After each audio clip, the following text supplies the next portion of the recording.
बात समझ में आ रही है नहीं आ रही? मैं एक जगह प्रोग्राम में जा रहा, एयरपोर्ट में गया तो स्कैन किया जाता आदमी को, वो लगा के देखा जाता है इसकी बॉडी में कुछ है तो नहीं, एक बटन भी अगर लोहे का है तो वो बता देती है मशीन।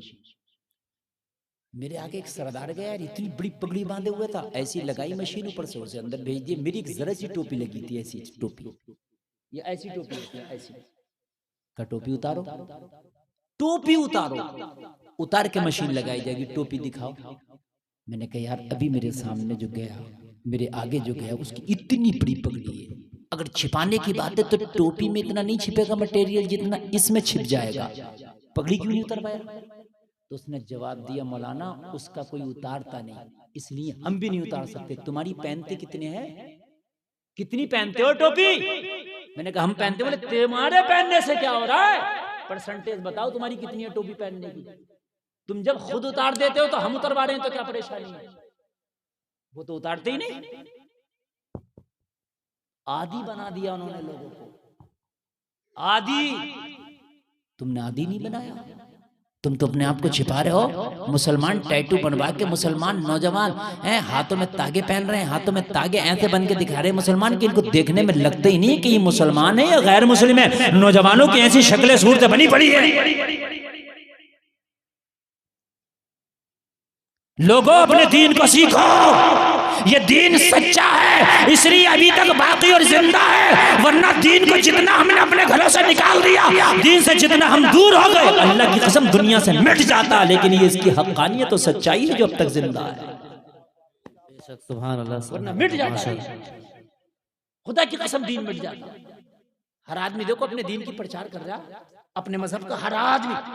यार कुछ लोगों के मजहब में तो नंगा रहना, उन्हें नंगा रहने में शर्म नहीं हो, नंगे शर्म ही नहीं है उन्हें। तुम्हें टोपी ओढ़ने में शर्म है, तुम्हें दाढ़ी लगाने में शर्म है, तुम्हें हिजाब करने में शर्म है, उन्हें अपने दीन में शर्म नहीं है। वो नंगे घूम रहे, नंगे, शर्म ही नहीं हो। मैं किसी के दीन की ना मुखालफत कर रहा ना मैं तौहीन कर रहा, मैं एक बात बता रहा हूं, और हम किसी की मुखालफत कर भी नहीं सकते। लेकिन भाई मैं ये तो कह सकता हूं, ये मेरा हक है कि जब जो दीन तेरा है, तेरे दीन पे कौन अमल करेगा? अपने पे तू ही तो अमल करेगा। और जब तुम अमल करोगे तो हो सकता है कोई तेरे दीन को देख के, तेरे तरीके को देख के और तुझसे मुतासिर हो जाए, और मुतासिर होने के बाद में तारीफ करना तो दूर की बात, हो सकता तेरे ही दीन को अपना ले। हो सकता भाई तुमसे मुतासिर हो जाए, लेकिन मुतासिर कब होगा? जब होगा ना जब तुम दीनदार होगे। अरे भाई तभी तो होगा ना। अच्छा एक बात बताइए, आप एक बात बताइए, मैं भाई सुबह से ही एक टाइम की नमाज ना पढ़ूं मादल्ला, ठीक है, मैं एक टाइम की नमाज ना पढ़ूं और एक टाइम की नमाज ना पढ़ने के बाद मैं बुरे काम भी करना शुरू कर दूं, फिर मैं तकरीर करूं, कौन मानेगा मेरी बात? कहेगा मौलाना यार तेरा तो अमल खुद ऐसा है कि तेरे अमल पे हमें शर्म आती है और उसके बाद में तू हमें बातें बता रहा है, क्यों मानोगे तुम मेरी बात? ओ मेरे भाई आज तुम दुनिया को कह रहे हो कि दुनिया सता रही है, अरे तू अपने अमल तो अच्छे कर ले, हो सकता है दुनिया तुझसे मुतासिर हो जाए और मुतासिर होकर तेरा दीन कबूल करने में मजबूर हो जाए।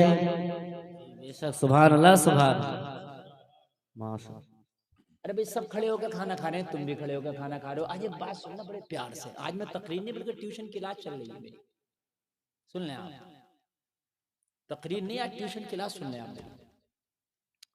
भाई एक बात बताइए,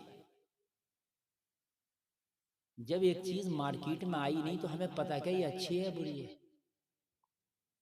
बात समझे आप भाई? अरे मेरा मोबाइल का लग गई है, ये मेरा मोबाइल है ओप्पो का, ये मार्केट में ही नहीं आता तो क्या पता चलता ये बुरा है अच्छा है? अब ये मार्केट में आया, इसे इस्तेमाल किया तो इसकी बुराइयों का भी पता चल गया, इसकी खूबियों का भी। बात है कि नहीं है? जब हमने लोगों के सामने इस्लाम पे अमल ही नहीं करके दिखाया तो रामतार को पता क्या कि इसकी अच्छाइयां क्या और बुराइयां क्या है? नहीं बात समझे आप यार? आप ये कहते हो कि हमसे लोग मुतनफिर क्यों आए? हमारे पास आ क्यों नहीं लोग? तो क्यों आए?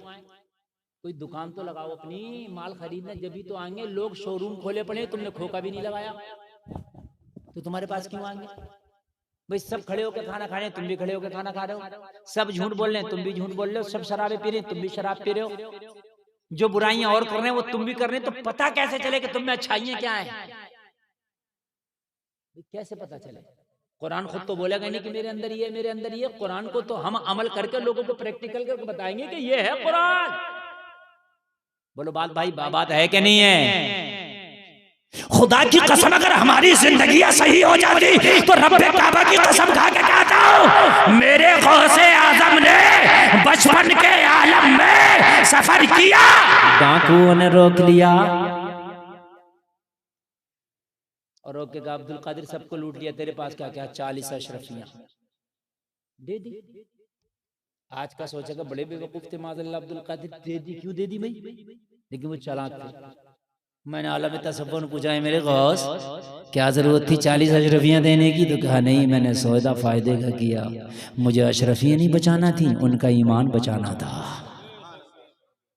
मुझे अशरफियां नहीं बचाना थी, मुझे उनका ईमान बचाना था। मैंने अशरफियां दे दी और उनको तौबा करा के ईमान की हिफाजत करा दी। ये मेरे अब्दुल कादिर का किरदार था। मगर कब तौबा कराई? जब खुद सच बोले तो पता चला कि सच्चाई होती क्या है। बेशक बेशक, तब पता चला सच्चाई। अच्छा आप सच ना बोलते तो फिर पता क्या चलता सच्चाई क्या होती है? तो बोलो भाई सच्चाई क्या होती है, पता क्या चलता?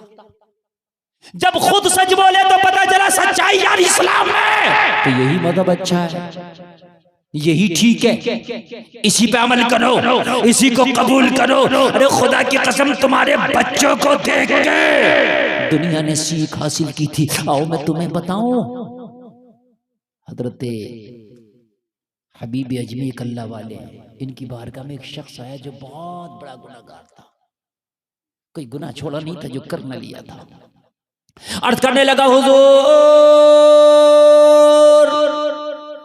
हबीब अजमी की बारगाह में बैठा और बैठ के रोते रोते अर्ज करने लगा हुजूर मैं कुछ कहना चाहता हूं अगर आप इजाजत दें। हबीब अजमी फरमाते हैं बोल क्या कहना चाहता है? कहने लगा हुजूर मेरी जिंदगी गुनाहों की दलदल में फंसी थी, कोई गुनाह था नहीं जो मैंने छोड़ा हो,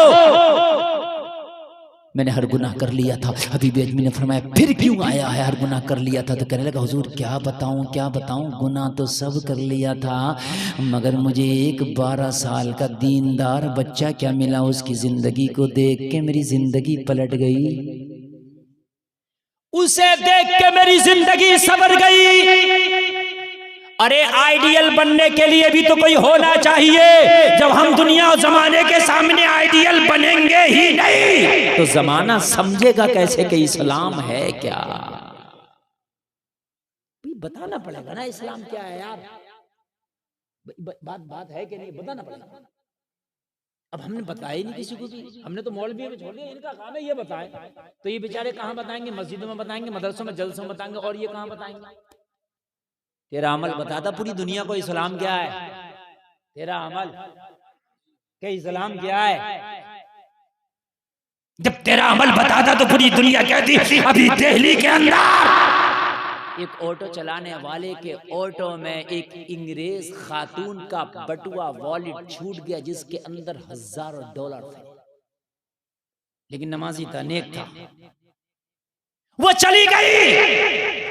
इस ऑटो चलाने वाले ने इसको फिर से ढूंढा, इस अंग्रेजन को फिर से ढूंढा, और ढूंढने के बाद में कहा तेरा वॉलेट मुझे मिल गया था, मेरे इसमें रह गया था, लिहाजा इसको तू संभाल।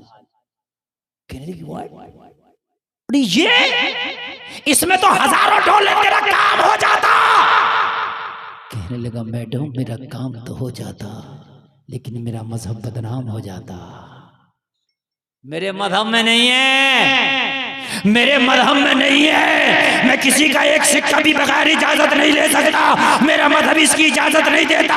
उसने कहा था मजहब इस्लाम सबसे बेस्ट मजहब है, अगर पूरी दुनिया का कोई लाजवाब मजहब है तो वो मजहब इस्लाम है। बेशक सुभान अल्लाह। गोरी ने ये बयान दिया था जो इस्लाम के मुखालिफ वो कह रहे थे। कब कह रहे थे? जब उसने दिखाया कि इस्लाम ये, तब ना कह रहे थे। जरा गौर कर, हबीब अजमी की बारगाह में अर्ज करता, हुजूर ये कल की बात है, मेरी बीवी ने कहा कि अपने सारे दोस्तों की दावत कर दो, आज शाम को घर पे पार्टी होगी, नाच की, गाने की, रक्स की, सुरूर की, शराबों के जाम चलेंगे। कहने लगा हुजूर बहुत बड़ी पार्टी का मैंने अपने घर पे इंतजाम किया, मैंने सारे दोस्तों की दावत कर दी, शाम पे मेरी रंगीन शाम होती, मेरे घर का पूरा माहौल रंगीन होता, मेरे घर पे रक्स और सुरूर की पार्टी होने वाली थी। मेरी बीवी